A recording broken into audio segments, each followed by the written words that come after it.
Hello, good afternoon guys. Kain po tayo ng ating creamy tuna pasta with hot coffee, no? Kahit summer na, kape pa rin dahil coffee is life. So ito po ang aming lunch.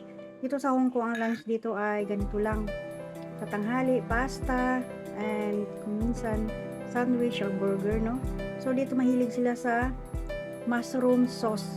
Yun ang nilalagay ko sa mga pasta na niluluto ko, spaghetti man yan o spiral pasta, kahit iba-ibang pasta, basta ito sila, ang favorite talaga nila ay ang cream of mushroom na sauce, no? Yan, hindi sila mahilig dun sa tomato sauce. Sometimes nagto-tomato sauce dun sila, pero more talaga ito sa ang ginagamit nila, yung cream of mushroom sauce. Okay, that's it guys, try natin.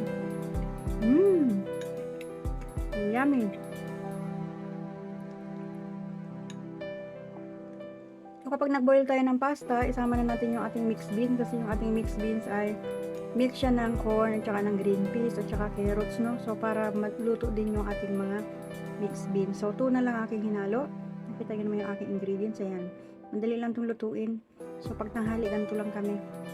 Sa gabi lang kami nag-heavy meal. Okay, kain tayo guys. Thank you for watching. Have a nice day. God bless us all in peace. Don't forget to follow, like, and share my video. Thank you.